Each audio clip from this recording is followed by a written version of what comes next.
Hey everyone, welcome to Snowpal's Software Development and Architecture podcast.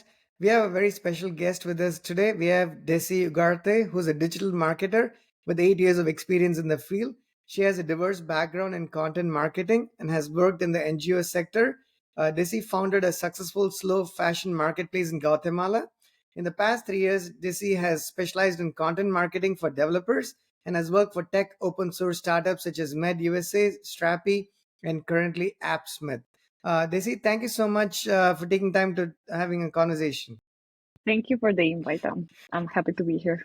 And folks, this is the second podcast in this series. We're going to have, I'm pretty sure it's more because the first one, please go back and watch it before you watch this one so you get context to this podcast.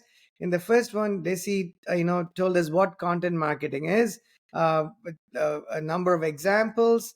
We talked about the what, the why, the who, and a bit of the how as well. How you're going to, create content, how you need to keep your focus, make it narrow enough so you're not trying to solve world hunger on day one. I mean, I'm paraphrasing a lot of the conversations we had, but definitely go check that out because there's some brilliantly technical content that Desi shared with us, and I don't want you to miss it. So with that said, let's continue the conversation. Where we left off, Desi, was sorry, where I interrupted you in the last podcast because I said let's save that for the next one. Was you were going to talk about distribution, right? Let's start there. Can you tell us a little bit about distribution when it comes to content marketing? Yeah, so distribution is very important. It's fundamental for content marketing. It's worthless to create content if you won't share it, if you won't distribute it, because you can create as much content as you want, but uh, it won't. It's less likely to reach people without any effort. Like it should be, you should have like a very well positioned website, and it should be like an amazing article targeting specific keywords for it to reach an audience without you making any specific effort to distribute. So basically, you have to distribute every like the content you create. That's basics of content marketing. So what you're saying is I cannot create this brilliant article, put it on my desk, and wait for the world to come and see it. That's not going to No, happen, no, yeah, right? that's not gonna But happen. Yeah, you know, but the tricky part is, I, a lot of us know that creating brilliant content and putting it on our desk. Obviously, I was just making a joke there. Will not reach. But where we all, a lot of us, including me, do not understand is okay, think I create content. I'm not putting it on my desk. I'm just publishing it somewhere. And I'm like, okay, I've done my job. I created yeah, content. It's brilliant in my mind and I published it. My job is done. Let me move on to something else. No, my job is not done. And you know better than yeah, I know why it's not done. Please let us know why it's not done. yeah. So distributing your content is important because that's the way you will reach the people that you're trying to reach, the audience that you're trying to reach. So, as I told you, it has to be a really great piece of content, and you must have already well positioned website or invest in a lot of content that is targeting specific keywords to actually have traffic on your website without doing absolutely anything. But usually that's not the way it works. You have to distribute it. And when I say distribute it, it it means sharing your content in different channels and not just social media, but there are so many channels where you can distribute your content. So when you work in a bigger company, you're a content marketer that works in a company that has a lot of budget for the content marketing department. You have to build a distribution strategy, right? And you have to put all it's distributing content takes a lot of time and effort. It's not just about, oh, I publish it on social media, especially when we are talking about social media nowadays is saturated with so many content, right? So no, it's not just about, okay, I publish it and then my done is job. bigger companies that have a specific content marketing department, they invest a lot of resources and there is a specific strategy. But if you have a small business and you're getting started, then it's important for you to define your channels and where is most likely that your audience is looking for content. And in that specific channels is where you should share your content. So, for example, let's say that you going back to the examples that I had already given in the past, tech startups. Your audience, if your audience is backend developers, it's most likely that you will find them, let's say, in YouTube, Twitter, or Reddit. You don't have to be in all of these channels, especially if you're getting started, because it's a lot. Creating content for social media, it takes time and it's a lot of effort, especially YouTube video content. It takes a lot of effort and time, right? So you can get started with one, let's say Twitter, and then take some time to research about this channel. What how many times you should post every day, in what times, it will depend on the audience that you're trying to reach. It's at the beginning, okay, let's say that at mornings is more likely that I reach people. I will start using these specific hashtags that are related to my company. So if my project is related to JavaScript, you can try to use one, two hashtags. Don't use too many hashtags because that can be spammy, right? So Mm. define some the specific, try to research what are the basics you need to start sharing, and when you are getting started, share on your social media channels, not just on the social media channel that you created for your project or your company. You have to get started on your own social media platform because it's where you already have people. And there is people that will be, maybe they will not, your friends in your Twitter account won't consume the what your product or the service your service, but they can share, help you to share, like, retweet, and that will help you to reach an audience, a bigger audience, someone that is actually interested.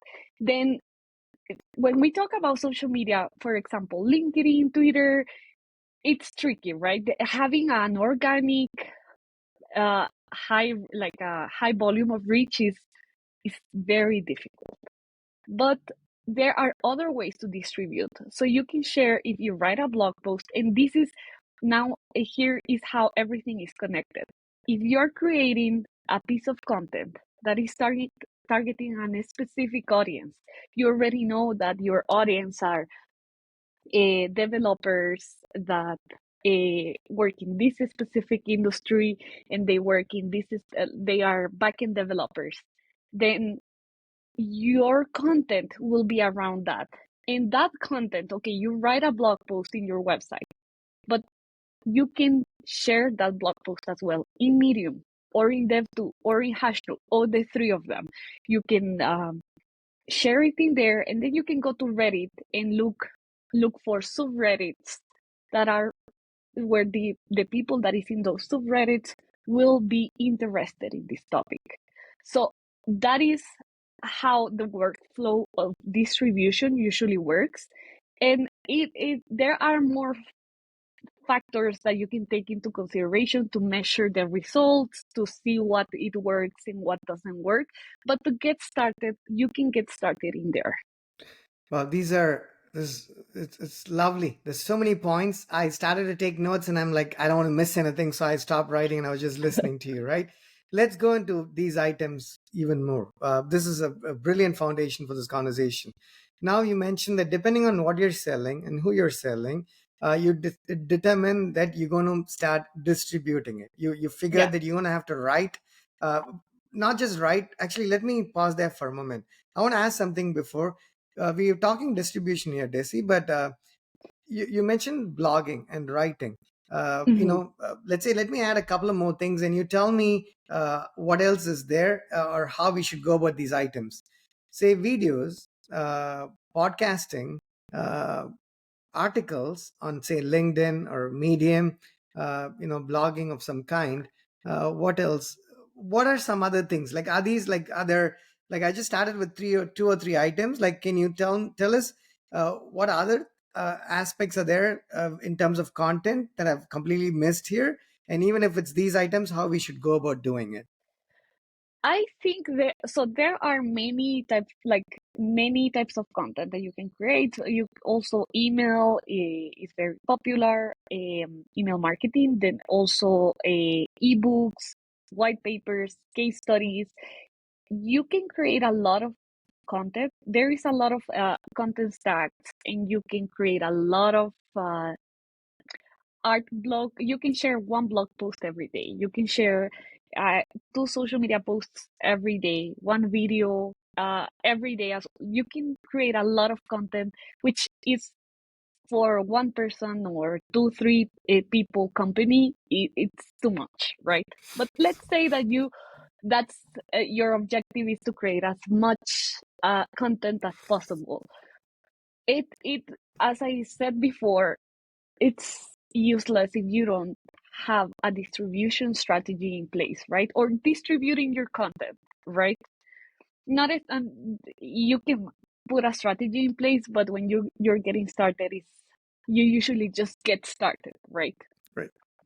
And uh, I think the best is to put a few pieces out there, distribute the content, see what work, what content, what piece of content is the one that is people are actually liking, commenting, and so on, and then repurpose that piece of content. So if you publish, let's say, a blog post talking about how you can integrate your product, going back to what we're talking, right? Tech and let's say an open source project, and how to integrate your project with another technology.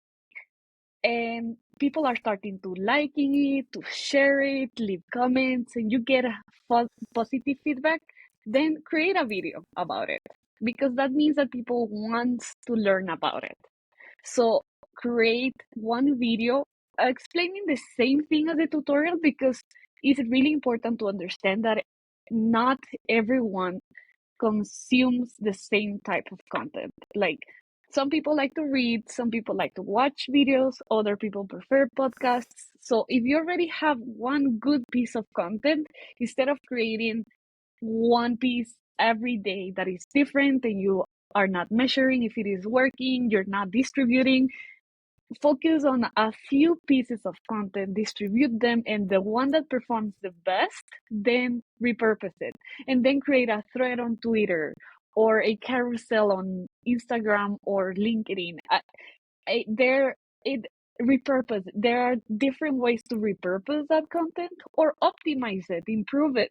Because if it is already good, it can be better. So uh, I will say, I will say focus on quality content instead of quantity.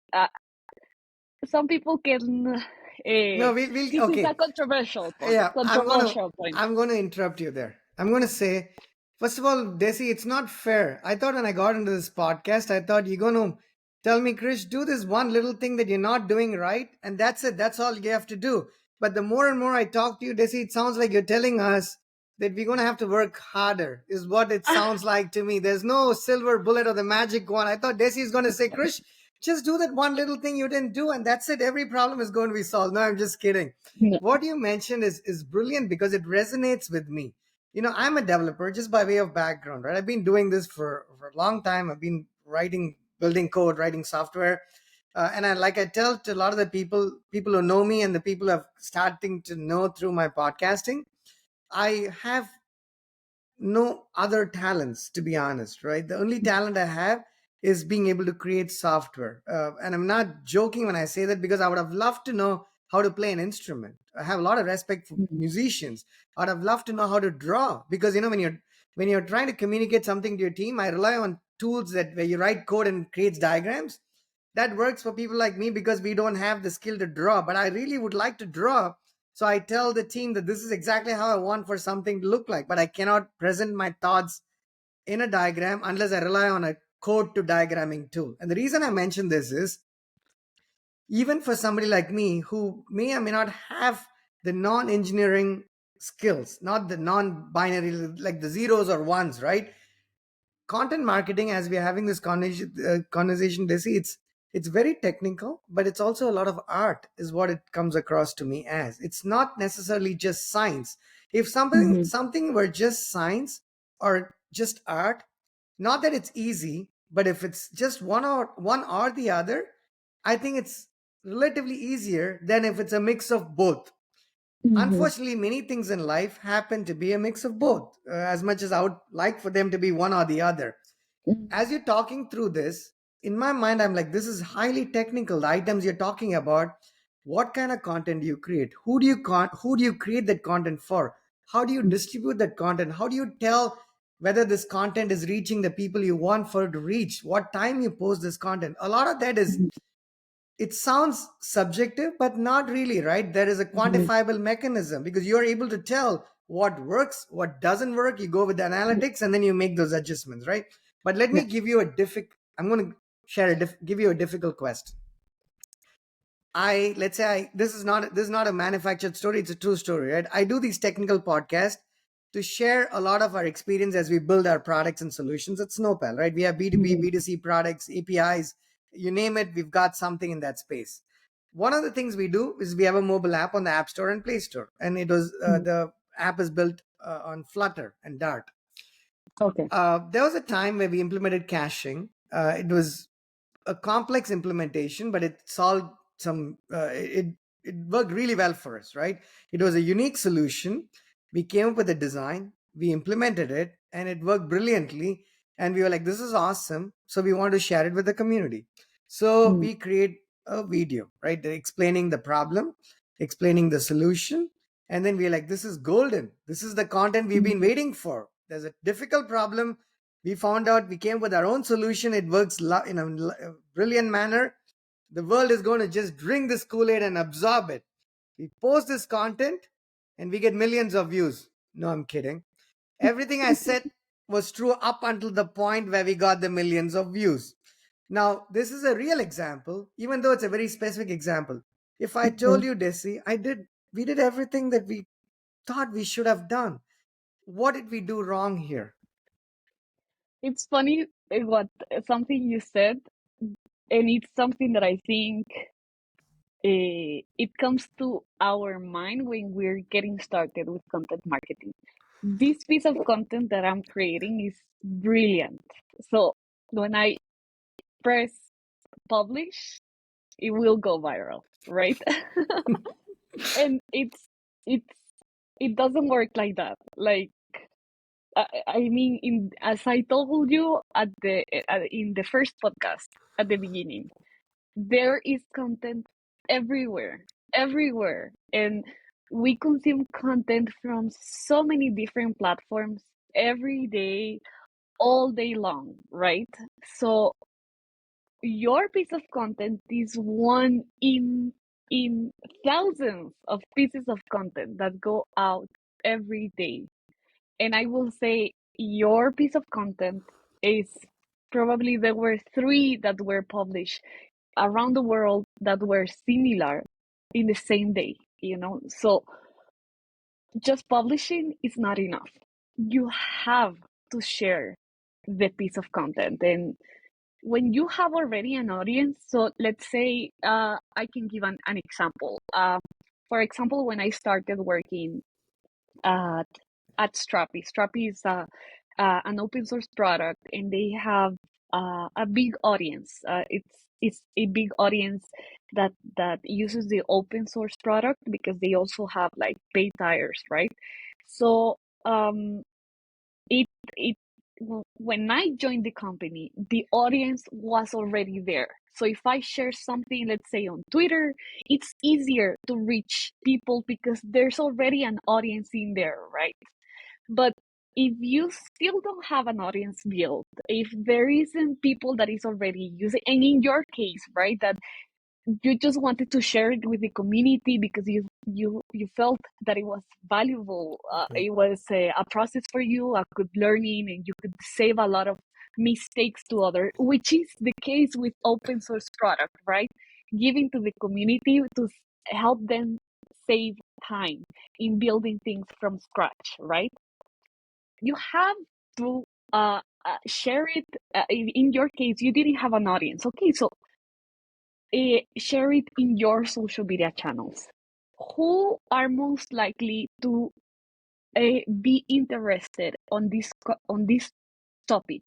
Probably people that already use the platform or the technologies you used. So you can go to the subreddits of those technologies and share, hey, I wrote this tutorial to explain how I did this with this technology. And people are familiar because they are in that subreddit because they like that technology. You could actually even, which is something that I do when the people of the community in AppSmith, which is something that I used to do at Strappy as well, they reach out to me and they tell me, hey, I wrote this tutorial.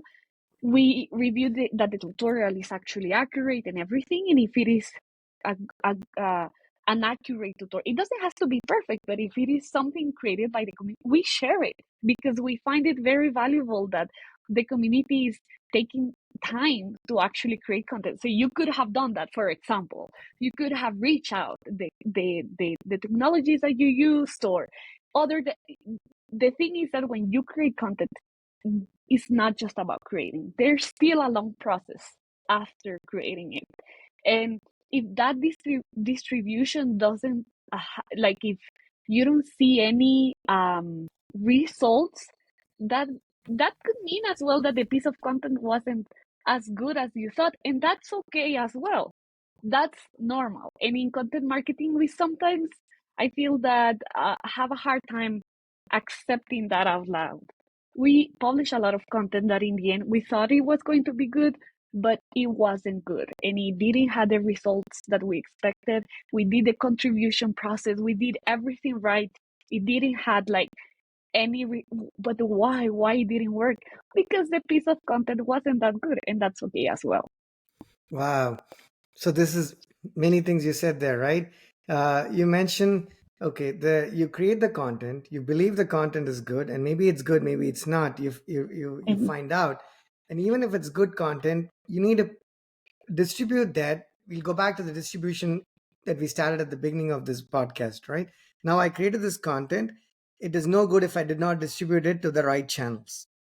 That's the starting point. I want to come back to Mhm. the type of content. That's why I digressed a little bit. But going back to the earlier part of what you were trying to explain there, this is a video content and you post it and you mentioned you figure if it's Flutter, you try to find the communities that are interested in Yeah, Flutter and you post it over there because just posting it in a random place, I mean, just because, let me pause for a moment and talk about this for a second slightly differently.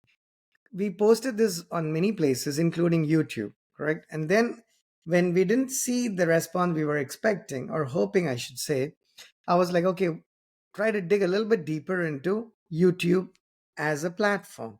How much mhm. content is getting posted to YouTube? And I did the math, Desi. I'm going to ask this question just to see, like a quiz. On any given day, if I asked you, Desi, how much do you think gets uploaded to YouTube? Do you have like a number, like the amount of content, like video content that gets uploaded to YouTube on a single day in a 24-hour period? Uh, do you want to take a guess on what the size of that content is? I don't know, but I am pretty sure it's more than a million. No, I'll tell you what I did was, and this was from some time ago, so hopefully the math is correct. Yeah, I just looked up. I didn't find this number anywhere, but I was curious. So I'm going to share it and yeah, take it with a grain of salt. yeah. If a baby were born at midnight, right? A baby was Hmm. born at midnight, and then 24 hours go by, and the baby turns to be 1 day old, right? Just 1 day. The baby is like a new baby, 1 day old. Imagine for a moment that there was no other content on YouTube prior to the time the baby was born. Like 11:59 p.m., 59 second of the previous day, pretend that YouTube had zero content, Yeah. and pretend that after the first day, YouTube will not have any new content either. So all the content that is going to be on YouTube is only what got posted during that 24-hour period. Now the Mhm. baby grows up. I wanted to ask myself to. I was just talking to my mom actually. I want to explain it to my mother, and I've come up with better examples when I'm actually being able to explain software to my mom, who's very smart, but she's not an engineer, right? So I have to Yeah. have other examples to explain engineering, and it's actually broadened my skills of being able to explain to folks who may have not been in this space. And I Mhm. asked my mom the same question. As it turns out, they see the number that I calculated is, if the baby wanted to watch every piece of content that got uploaded to YouTube in the 24-hour period and nothing else before or after, because we are making those assumptions, right? There was no content before, there's no content Mhm. after. The math, if my math is more or less accurate, I think the baby would need to be 90 years of age before that baby can actually consume that content that was posted on that one Yeah. day. I needed to do that for my own sanity, because when I posted this, I was like, even if it's my own opinion of us creating this of solving this problem and posting it, even though maybe it was not content good enough to go viral, I don't know, but you sometimes believe that the content deserves more views than it may have gotten. You know what I mean? Whatever the number Mhm. is. In our case, it was very simple, because I think it got 2 views, like, which a Mhm. lot of what we post on YouTube still hovers around that range.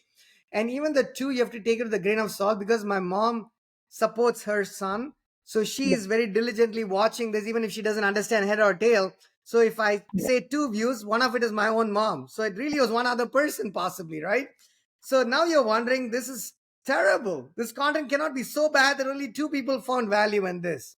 Then you realize people have a lot to consume. It's Yeah. YouTube alone has, the baby has to turn 90 years of age. If that number is even remotely true, if you try to digest that for a second, it's just Yeah. absolutely insane. So how do you find? So we are at the mercy of algorithms, Yeah. technology, and a lot of the, even, it might sound hypocritical being in the world of software calling that we are at the mercy of technology, but that is the truth, right? That is the truth. Mhm. uh, Sorry for this long-winded example there, but let's say we created that content, we posted it, we've posted that on LinkedIn, on Medium, on YouTube. uh, is there a point where you give up on that particular piece of content and do something else? Or before you give up on that single piece of, I mean, it's not a big deal to give up on one single piece of content, but I'm just saying, it could be not just one content, it could be an approach that you're giving up on. It could be a Mhm. methodology that you're giving up on, right? It's not just a single video, because that's much easier Mhm. to give up on. Yeah. Does there come a point where you're like, nah, this is not working, we must be doing something fundamentally wrong? And Mhm. how do we help ourselves to getting to that point of revelation? Because it Yeah. doesn't happen soon enough. So I think it depends. It depends on the priorities that you have, that your business have, that you as a, if you're a founder, if you're as a founder, you have.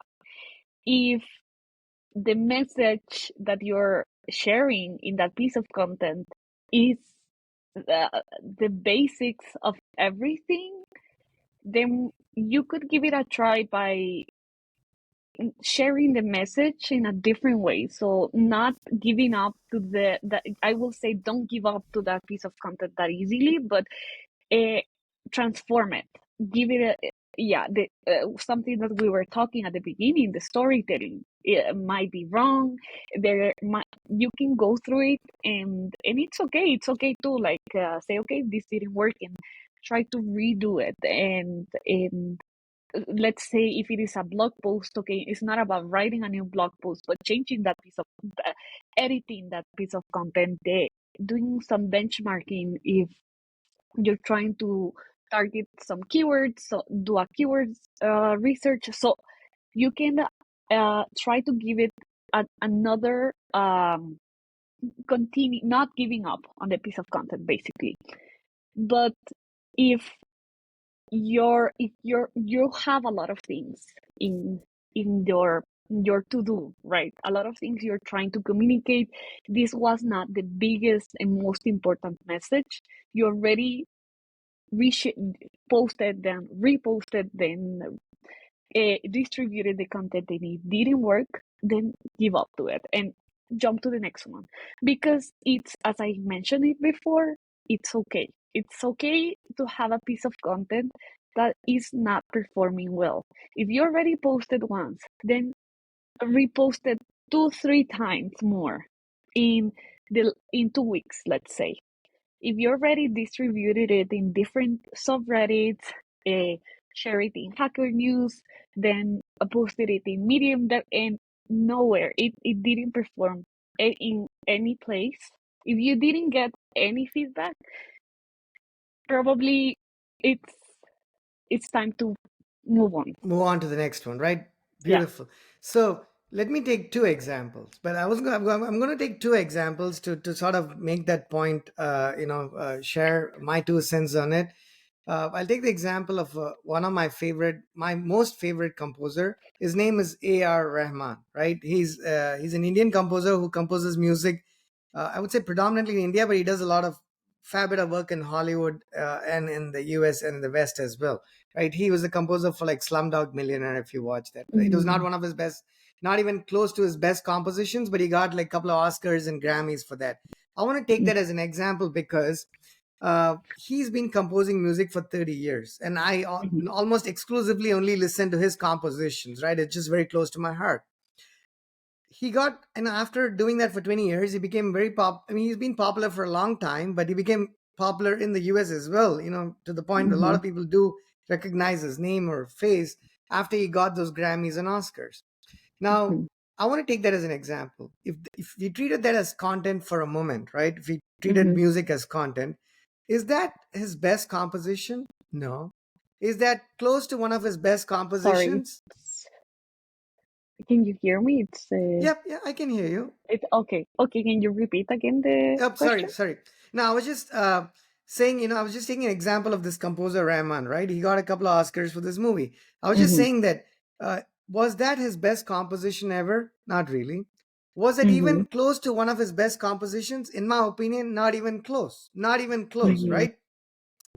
He's got a lot of other brilliant albums and compositions, and some of his best compositions actually were the biggest flops, I think, right, from a monetary standpoint. Now, Mm-hmm. what inspires me, you take draw inspiration from a lot of people as humans, right? We find inspiration from different sources.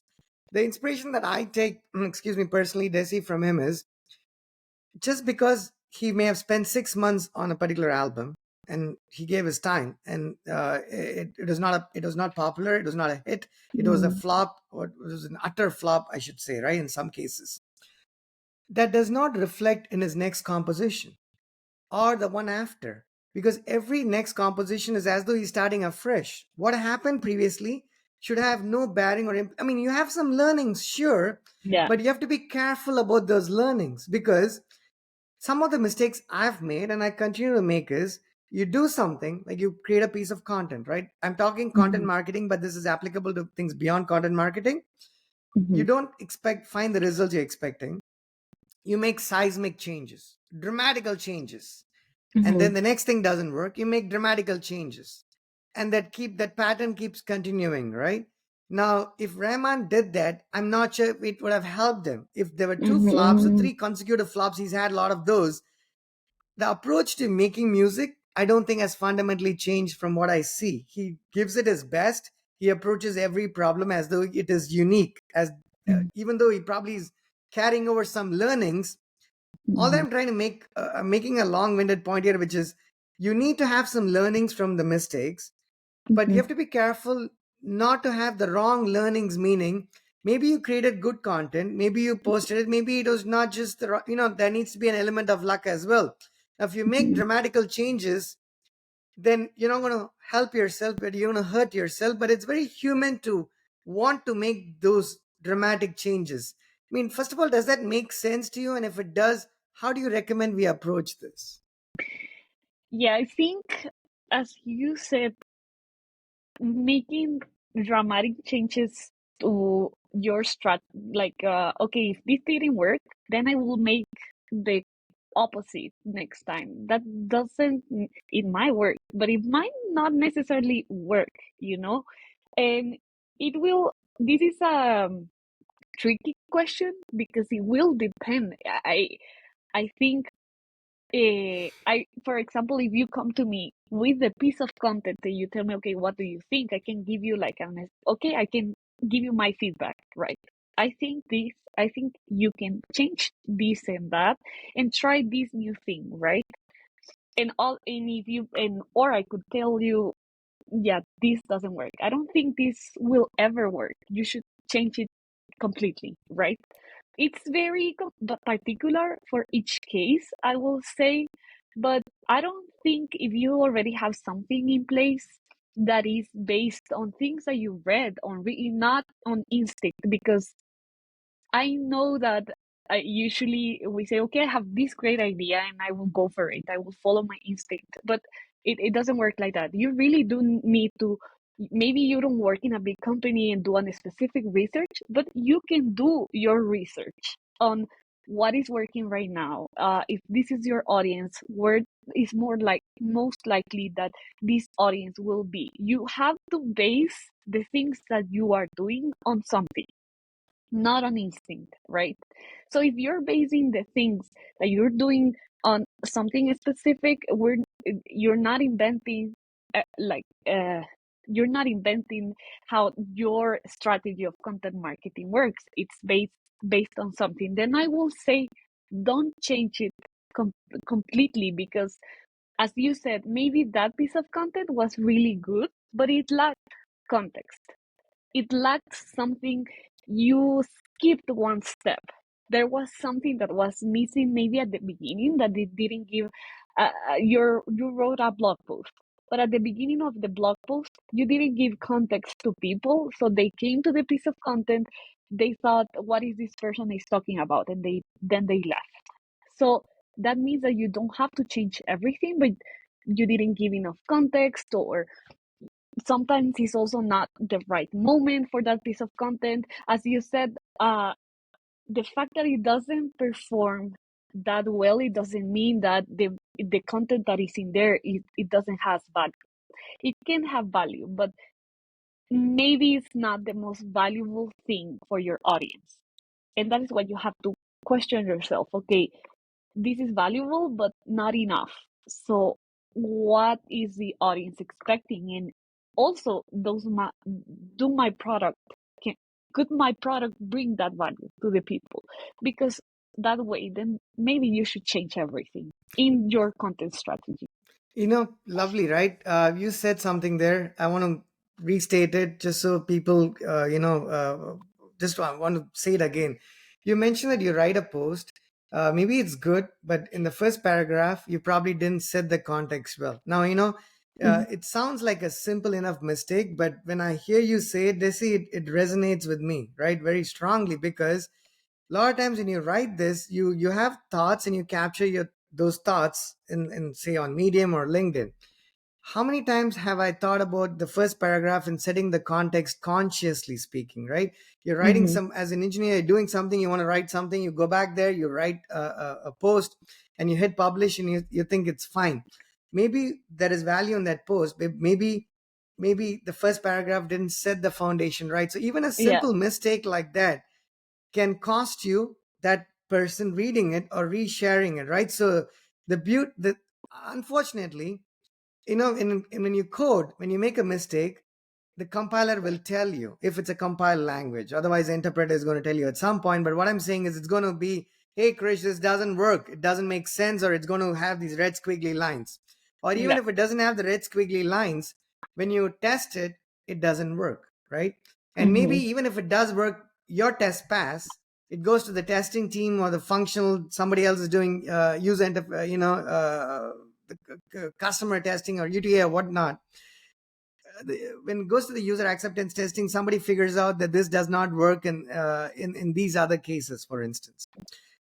These are more concrete, right? But unfortunately, when it comes to content marketing, that feedback is not, it cannot be, it's just subjective. It is not concrete. I mean, sure, you can run analytics, you can figure out later, but that feedback may or may not be immediate. correct? So Mhm. that makes it all the more challenging because you're not sure if this thing Mhm. works, if it doesn't work. And even if if things are hunky dory and you get millions of views, there's no problem. But it's like, if you write code and you never have bugs, you never you would never know learn how to write better code because you got lucky all the time. The only time you learn how to write better code is when your code does not scale. Then you figure out what are scalability issues, what are performance issues, how can I architect this better the next time. If everything you did turned into gold, it's awesome if it continued to behave that way. Otherwise there is going to be a bit of a problem, right? So I just want to reiterate the beautiful thing that you just said. It could be a great article, just didn't have a great start to the article, so it's no good. Mhm. I have a related question, but let me give you a second example. I watched Last Week Tonight yesterday, John Oliver's Last Week Tonight. I don't know if you watched that Mhm. show. I love Yeah. John Oliver. He talked about Elon Musk. That was from yesterday, I believe, right? Now, Musk, some people love him, some not so much, right? He's one of those Mhm. personalities. But regardless, I recommend that people watch it because John Oliver, I personally like him. Yeah. He mentioned that he took an example, right? He said some good things, not so good things. He said people are on both sides of the Musk front. Yeah. I think the SpaceX had 4 launches. The first 4 launches failed, right? And if I believe it's the fourth, I believe the third one failed or the fourth one failed, I don't recall. It's one of those. He had one last attempt at getting that done, right? One last attempt. Otherwise they would have had to shut down the company. Yeah. uh, it turned out all right. It was a successful launch, and now SpaceX is valued at $180 billion as a private company. Now, it's probably inarguable that Musk is one of the biggest geniuses of our times. But even Mhm. for such a genius, if that next attempt failed, then Musk could have been a failed SpaceX founder, right? That he did not Mhm. get that to work. Does that change the truth of his intellect or intelligence? Not really. But Mhm. it changes the world's perspective of what somebody can or cannot do. Yeah. Now, the reason I mention that is they asked him, what would have happened? Would you have given up at that point? He goes, no, giving up was never an option. Now, you could Mhm. say, people, you could react to it one of two ways. Sure, if you're the world's richest man, maybe giving up doesn't have to be an option. But he was not born the world's richest man, right? He became the world's richest man by Mhm. not giving up. So I think it was very profound hearing it from even him saying that, because it's very casual in his conversation. He's like, no, giving up is never an option. Now I Mhm. want to take that and add my 2 cents, saying every step of this journey in building a business, this thought is going to crop up all the time. You know, Mhm. it's an easy thing to do, right? It's difficult and easy at the same time. You know what? I keep Mhm. writing, I keep blogging, I keep creating content. Things don't work out, and you're like, you know what? Maybe I have other talents. Maybe this is not the talent I have, right? That's a possibility. But I think it's a terrible advice to give somebody, because unless you give up on yourself, nothing is lost, correct? Unless you Mhm. keep trying. So I just want to reiterate the point, because having gone through this journey personally, I created content not with a purpose years ago. I've been Mhm. writing and creating content because I enjoyed doing that as an engineer. Mhm. You're writing code. This was a break from the routine. I started Mhm. doing this initially thinking it was relaxation. Mhm. Yes and no, right? It is enjoyable to create this, but it's not relaxation, right? It's very Mhm. stressful too. It's got a lot of technicalities, like you mentioned. So if someone came to you and said, they say, I've tried everything, I've created content, I think I've posted in different places, things are not working, uh, what would be your, if you were forced to motivate this person? I know self motivation is the best solution, but if you had to motivate people, what would you tell people? But they could be out of college, they could have done this for many years, they could have done this for like 3 decades. Mhm. It does not matter, right? What would be your advice to people who try it, still haven't gotten content to actually work? So I think I agree if it's you should not give up with that what you said about not giving up. Yeah, yeah, I agree with that. If you truly believe in what you're doing, you should not give up, and even if you failed, you already public. focusing on content marketing. You already publish a lot of blog posts, share on social media, share on different subreddits, and nothing, right? But it's you really want this to work. You truly believe in yourself, in your product. Okay, yeah, it's don't give up, but you cannot continue doing the same thing. That because it won't work. It didn't work. It is most likely that it won't work. And I don't think people that don't give up is they keep doing the same thing. You need to, and here this is connected with what we were talking before. Should I change everything? Should I just modify a few things? You can get started by modifying a few things, but if you keep trying and keep trying and keep trying, changing a few things, base yourself in research, I will say maybe your product is actually not solving any issue. That's the thought that comes to my mind when if you come and tell me that you have tried everything and you have based the work that you have done in research, right? Probably your product, you thought it was a great idea, but it was actually not solving a specific problem. And that is why people cannot relate to it. And people doesn't agree with you and your content. So do you have to give up? No, but if you have to be open to change. And this is a learning that I had when I started the business in Guatemala, that I should never get married with the idea of the my starting idea of my business. Don't marry with that idea, because that blinds you. That if you're married to the idea, then you think and you wanted to make it work, even if it doesn't solve people's problems. And then you are condemning you are setting yourself to fail. So don't you can be sure of yourself, be sure of a project that can have different phases, that can evolve in different directions if the first direction doesn't work. So that is what I will say about not giving up. Okay, don't give up, but don't marry one idea, because if that idea doesn't work, it won't work. And yeah, and sometimes I think it can be something as simple that is a good idea, but it's not the right moment, you know? So be open to change the product, the way you communicate, to everything. And also, something that is possible is that it could be a great idea right now, and people consume your content, consume your product, your service, but tomorrow it will stop working because the world evolves. And you have to be open to change, like what happened to Blockbuster. That's the perfect example. It worked. It was a great idea. People consumed that, and people could relate. But the world evolved, and Blockbuster didn't evolve.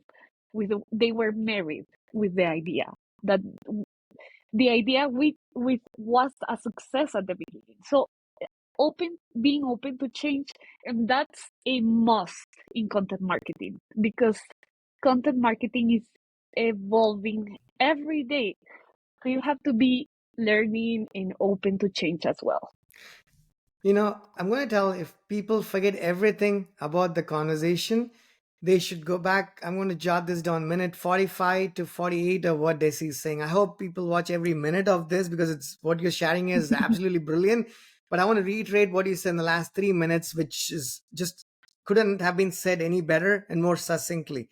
You said, do not be married to the idea. It's such an important statement, Desi, and it's easier said than done sometimes because we start this whole thing because we believe in what we're doing. Otherwise, we wouldn't be doing it. It takes a lot Yeah. of sacrifice to quit something else, not make that money, and start doing something of your own. Meaning, you actually truly believe in solving that problem. And then when reality sets in at some point, thinking, you know what? maybe this is not what I anticipated. Or maybe your third point, let me connect it to the first one, which is maybe there was a problem when you started solving it. Maybe 2 years went by or 3 years went by. You have a fantastic solution, except that the market dynamics have changed. The macro and microeconomics has changed so much that that isn't a problem the way you actually envision that to be. So if you now are married to that idea, it's a problem. And now here is where you there is a conundrum, right? You've invested 3 years of your time into that effort. You've given everything you possibly can, and you're not sure. I'm not sure if you've seen the graphic where somebody's like digging in a tunnel and they're trying to strike gold or diamond, and they just give up right before the last moment. But because we don't know how far we have gone, so it's very hard Yeah. to tell whether we are close but not close enough, or if this Hmm. idea is not as good as an idea. So these are very difficult questions with no Hmm. straightforward answers. But I think we need to ask ourselves those questions very, very consistently, right? So it's beautifully said. And the second thing you said there was, do not give up, but that does not mean you don't change what you're doing, right? Yeah. I want to reiterate that point. We're going to have to make those changes, because you can't, I think it was one of Albert Einstein's quote, right? You can't repeat the same actions and expect Hmm. different results. It just doesn't Yeah. happen. But Hmm. I want to add one more thing there. I'm going to take a coding example because that's the only thing I can think of at this time. When you're debugging something, say you're addressing a scalability problem or maybe a Hmm. feature bug or something, uh, sometimes I've seen developers, even good developers, make like four different changes, right? Four different changes to try and solve the problem. Now, or let me take a different example as well to give a slightly different context, but very related. When you're writing code, let's say you write 200 lines of code and things don't work. Maybe this might be a better example than the other one. I don't know. If you write 200 lines of code without testing and then something doesn't work, now you have to debug 200 lines of code that you just wrote, right? It doesn't Hmm. make any sense. If you wrote 20 lines of code and then confirm that it worked before you wrote the 21st line of code, then if something did not work, you only have to debug the last 20 lines of code that you wrote, not the last 200 lines of code that you wrote. And what I Hmm. mean by that is you have to make changes, but those changes have to be ever so slightly different. Meaning, if you make drastic changes and things don't work, how do you tell which what works and Hmm. what doesn't work? I think it's Yeah. important to change, but it's also important to change in incremental manner, not in an exponential Yeah. manner. I mean, does that Exactly. make sense? Yeah. I think that's a mistake sometimes people make when something fails. We feel like it fails. It didn't work. It failed. So I'll stop or I'll change completely. And then you could have changed something.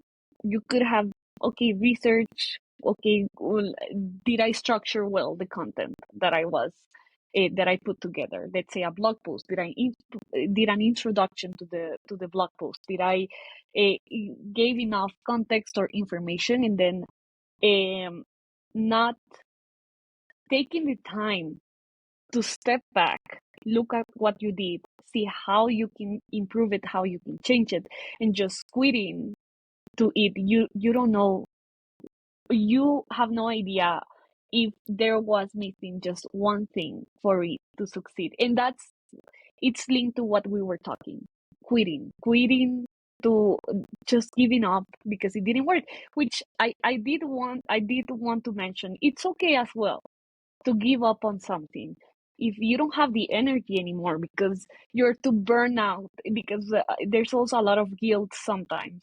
And this happens with startups as well. You want it to work, yeah, and you try, and then you are in a point that you're burnout about putting so much energy and it didn't work. And it's okay to step back, say this is not the moment, try something else, and then you can maybe come back with a different idea or the idea more evolved. That's okay as well. I said okay, it's fine, like keep pushing for it, but if you don't feel like keep pushing for it, that's okay as well.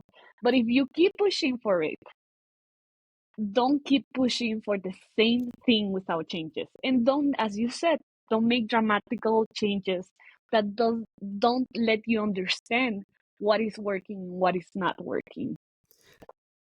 Perfect, right? So giving up is, you're saying it's okay to give up on maybe an idea because it may have, you've given everything you possibly could, things change and it doesn't work.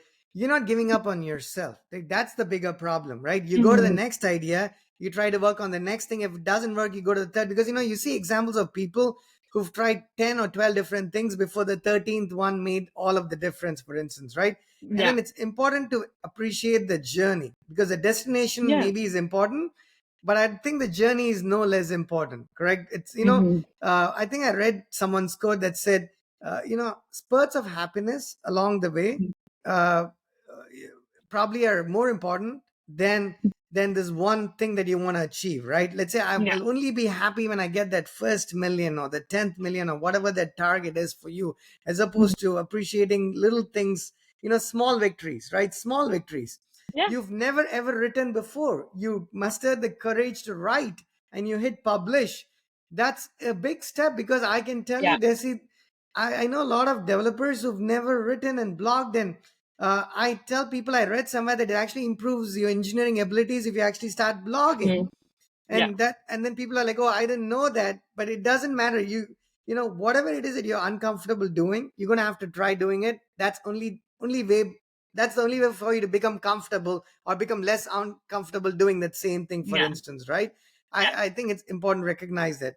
But you Yeah. mentioned quality and quantity, and you said that Yeah. it's a controversial topic, and we didn't go into that. Now Yeah. let me throw this question.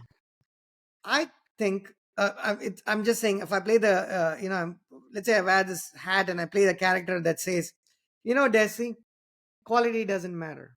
If I publish to every possible platform, I do it 10 times a day, I create lots of videos, lots of images, lots of content, something is going to work, because I'm casting this wide net. Why should I focus on quality if quantity is the way to go? What would you say for that?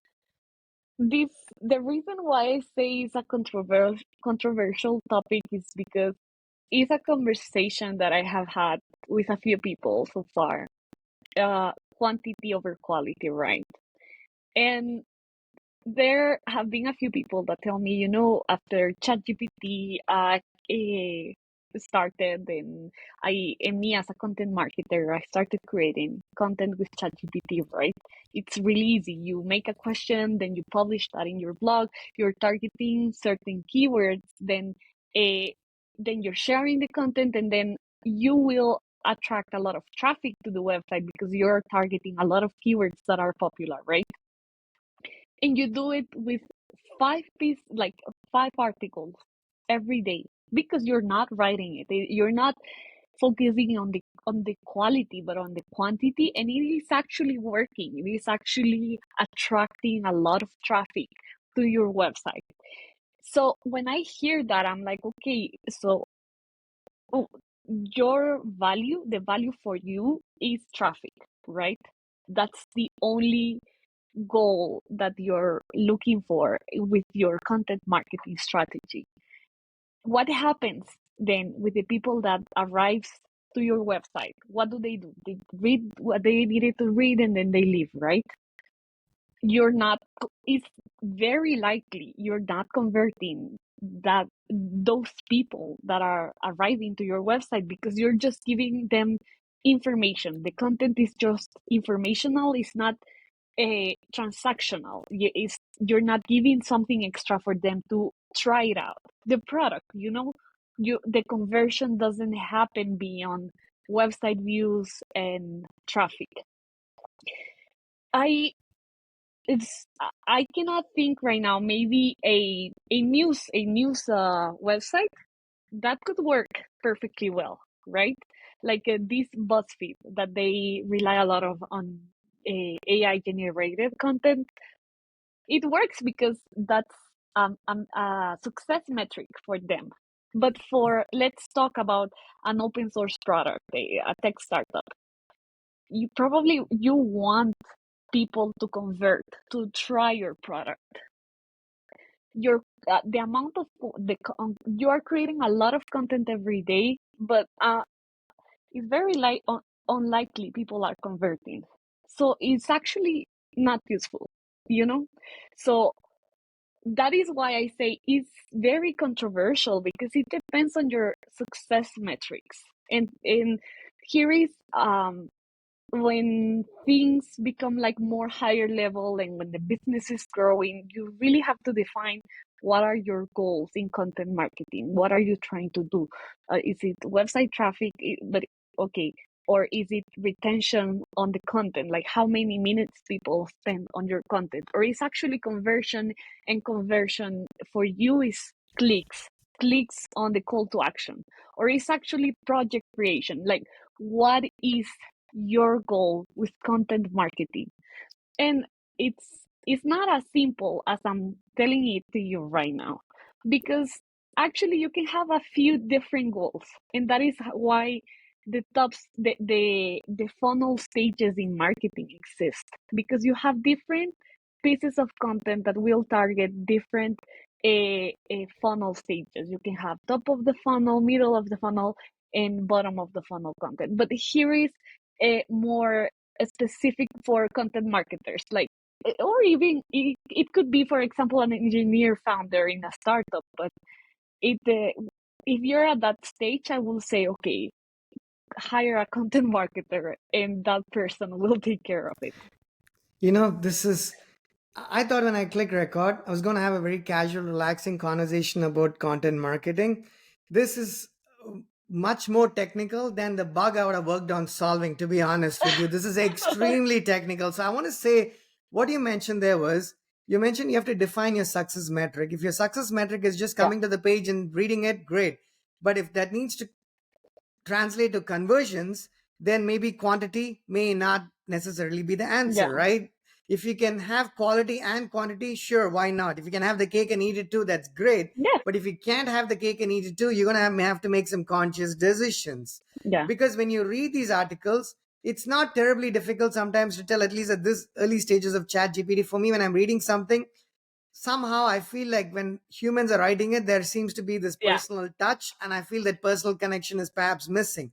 AI is going to get smarter, maybe it'll bridge that gap, but till that happens, there is an element of human personalization, if you will, that humans mm, are bringing to the table, right? So the quality does matter in those cases. When you're reading it, does it resonate with you? Can I connect to that writing? Can I connect to that video? How do I how does it make me feel after I watch it or after I read it?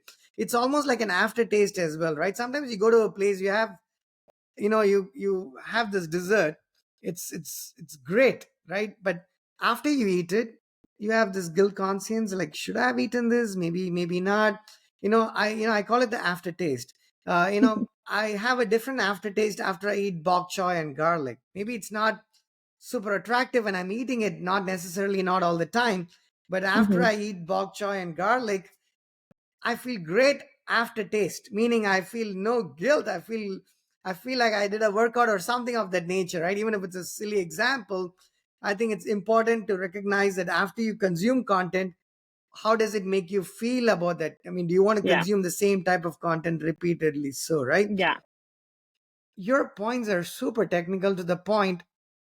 Each of them, if I made notes, I'll have like 100 questions about each of those items. But this, I think, there's a lot more I want to cover. But I've this. I'm trying to see if the audience should digest this before we, take it, continue this conversation. At least for me, I have a lot more questions. Other items, let me ask you a couple of things. This is, if people are watching this, if they're like, hey, can a content marketer who's a lot more experienced, a lot smarter than I am, tell us what are some places we should possibly post or distribute this content to? Like, in your experience, if you could recommend a few places that folks watching this, and assume that they are going to be engineers or developers who may not have okay, done this before. Some of them may be in the space, some maybe not. If they have to get yeah. started, what would be some tips that you might give them for them to get started? Yeah. So for the general audience, it will depend. It will depend on who's your target audience and what's your product. But if we talk about specifically about founders that are getting started with their project or business, uh, first I will say, uh, what we said at the beginning. You have to be sure who is your audience, right? And then I will say get started with one channel. Don't get overwhelmed to be everywhere. Don't I have to be on LinkedIn, TikTok, YouTube. No, you get started with one channel. It's the best. Tops two channels. And the audience, if you're an engineer, I'm usually where are engineers consuming content? In my experience, the best channels might be Twitter, they might be Reddit and YouTube, but it also depends on your audience as well. So are you targeting back in? And here is the specifics do are important because are you do you want to talk with the engineers? It's just to try your open source project, or engineering managers, decision makers, because then the channel might change. Then it might be LinkedIn instead of Twitter, you know? So um define, give it a try. Trying it out and not working is okay as well, and then you can try another channel, and then try little by little, and then I will say, the more specific it is, your content will always be on the same line. You will always giving value to the around a specific topic, and that is why it's very important to understand who you are talking to, because that way your guides, your tutorials, and what you are communicating will resound and make sense, because these are pinpoints that these people are having every day. You're not talking one day to some engineers and then with decision maker, and then everything is all over the place, and then people is not engaging because they don't know what to expect from what you will share. So it's good if you're getting started. It's good for you to focus. When the company starts growing, it changes. It becomes a bit more complex. But at the beginning, the best you can do is to get started in one point and choose your channels.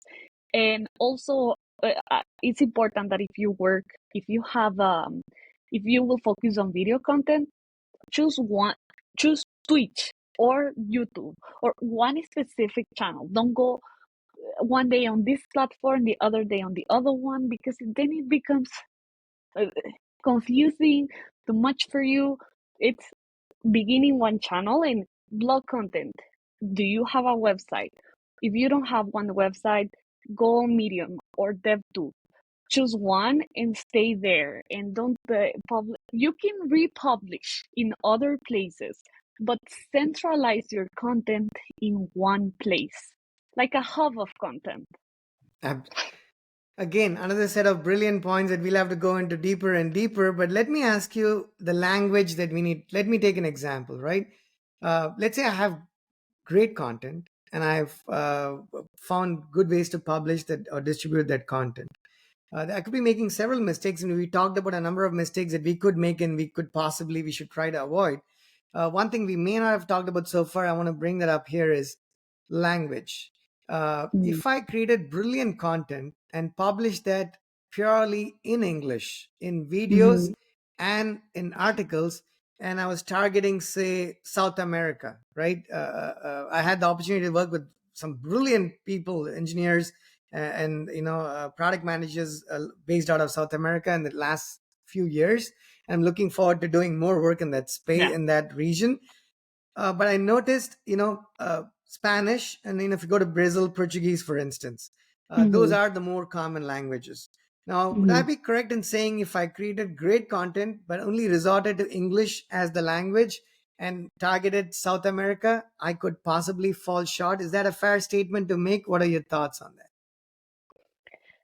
Uh, I For me, it doesn't make sense if your audience is in South America to I understand maybe the intention for everyone to understand. So English is the most speaking language, so then I will write it in or create it in English. But then if your audience is in South America, where the main language people speak is English, is Spanish, then the for me, what will make more sense is to create it in Spanish.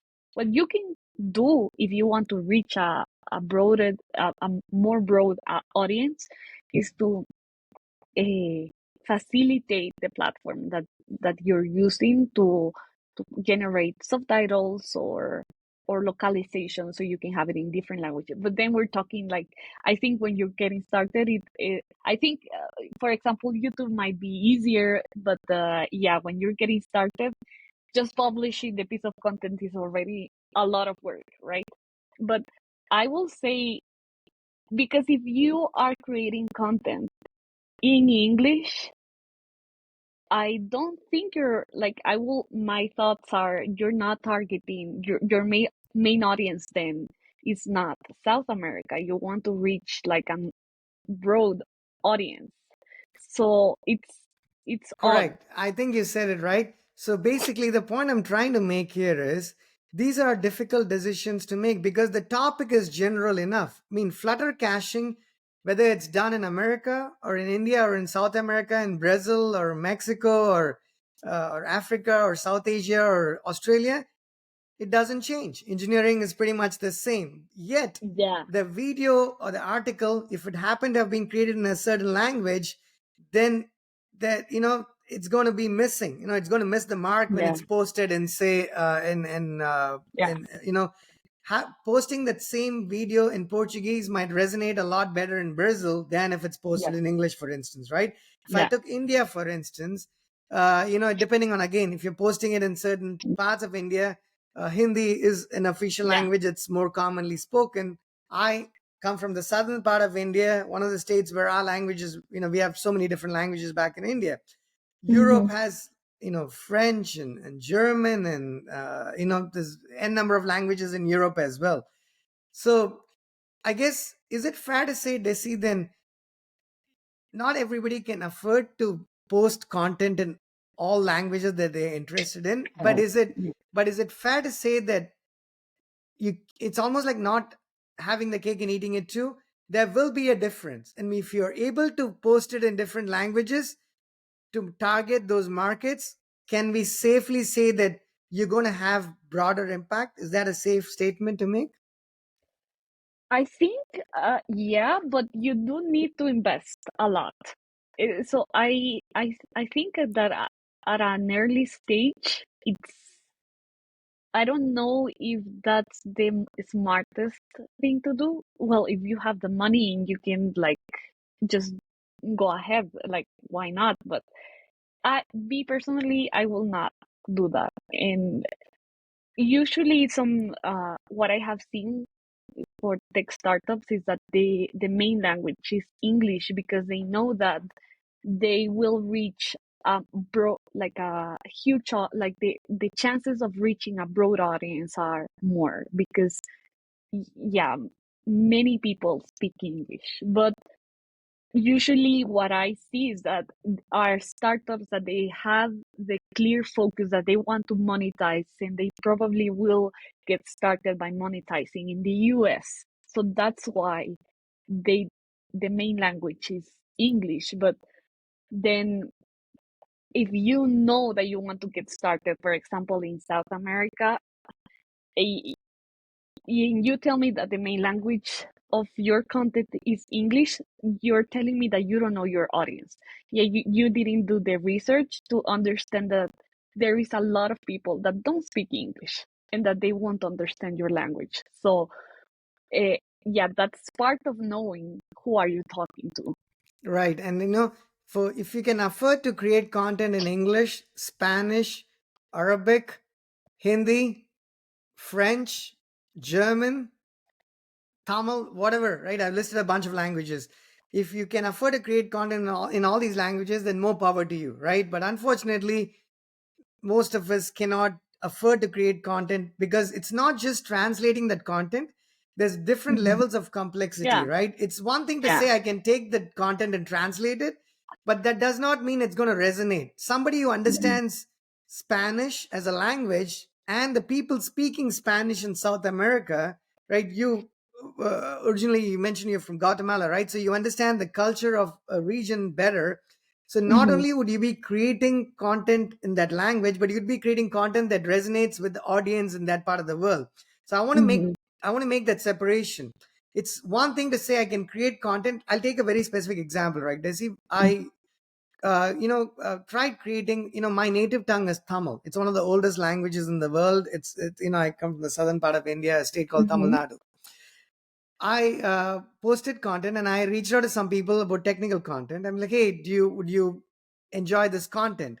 The feedback I got, I expected a lot of different kinds of feedback, but not what I actually received. I was given feedback saying, Krish, this is good, but unfortunately your content is in English. And I'm Mhm. like, my response was, and the problem is, and the reason I had that question was not because, it was not condescending, just to be very clear, right? It was Mhm. because I grew up in a part of India where, English is a very commonly spoken language in India, Mhm. right? If you're in India, there's a fair chance people understand that language. To what extent they understand might vary, but there's a very high chance that they do understand the language, right? It's just the way, at least the way if I'm not wrong. S- Mhm. So my question was, well, we understand the language, so what is the problem? And the answer from the developer was, I have no problems with understanding English, but that's not how I think. I Mhm. always think in my native tongue and then I translate that to English, even though I understand English. So when you're teaching software in English, it doesn't resonate Mhm. with me as much as if you were to have taught software in my native tongue. Now, this was Mhm. very interesting to me, Desi, personally, because even though my native tongue is very different, even though I can speak my native tongue, I can write to a large extent in my native tongue, I could never speak engineering or a lot of topics in my native Mhm. tongue. My brain doesn't even think that way, right? So on one side, I'm not a native English speaker. On Mhm. another side, I unfortunately I start thinking the problem in English, not in my native Mhm. tongue. So I tried to do like 4 or 5 videos, and then it was a disaster because even though I made a conscious effort to create that content in my native tongue, 70% of that was English, even Mhm. inadvertently so. I was speaking in English and I was just talking in Tamil and switched back to English, and 70% of it turned out to be in English. So I was like, you know what, I'm not going to do this. It's not working out, right? So it's one thing that you have to speak that language, and two is it has to also resonate with that audience. How to speak, Mhm. what topics you cover, even if it's engineering, is going to be quite different. So it'll be awesome if we can create very localized content, but like you Mhm. mentioned, we may or may not be able to afford. It's hard enough to afford to hire one content marketer in one language. It's going to be even harder, Yeah. monetarily to do that, right? I mean, does Yeah. that? I know I said a lot of things there, but does that make sense to you as when you listen to that? Yeah, I think when you start creating content in a different language that is not the main language that you had in mind to create the content, because you're trying to target a specific audience. If you're the one that it's getting started on the business and it doesn't resonate with you, then I think it's complicated. It's a tricky point, you know. I for example, I know that in India, a lot of people speak English. And if I want to target people in India, okay, I could create the content in English, and probably it will be okay. There will be people that is like, okay, no, because it's not in my native language. So I won't read it. I won't consume it. So, yeah, that can happen, right? But for example, if I think in Guatemala, that's not the case. If I want to target people in Guatemala, the content has to be in Spanish. If I create in English, there will be an audience, like an audience that will understand the content. But I know that a lot of people don't speak English, or maybe they don't speak it that well. So that's common. It's not like India that almost everyone. So Right. I have to create the content in Spanish, and that's a fact. I live in France, and in France. I think people prefer the content in French, and they, if you create the content in English, okay, if they need it, they will consume it, but they will probably prefer the content in French. Right, So if you exactly. want to target people in France, I will suggest you to write the content in French because they are most likely to consume it. They will. There are a lot of startups that the main language that they define, that they decide that the main language will be in English, and they start creating things in English. But I know that people will prefer in French. And of course, if you ask everyone will say, okay, yeah, I will prefer it in my own language because I that's the way I think, like the way I process information is in my own language. But understanding the culture that you're targeting, like the demographics and the culture, it will help you to understand if you should go for content in English or you should go for content in the main language. I think it's very cultural, and it's part of that, doing that research to understand the audience. So what you're telling me, Desi, is I need to now, after the podcast, I need to go create the Flutter caching video in English and Spanish and Portuguese and No, Arabic no. and French and Hindi and Tamil, and I'll be in good shape, right? No, I'm just messing with you, but I think you make great points there. Now, Mm-mm. people watching this far, this is just amazing. The learnings I've had from from the conversation here. People are watching this and they're like, hey, you know what? I have money to hire one person. I'm going to ask you a really difficult question, a very manufactured question, right? Because all the other questions, I'm sure, were easy enough. This is going to be a difficult one. Yeah. I need a developer. I need a content marketer. But you know what? Hmm. I cannot have them both because I only have Hmm. money to fill one position. These two positions couldn't be any more different from each other. So I can either hire Krish to write some code, or I can hire Desi to help me with content marketing.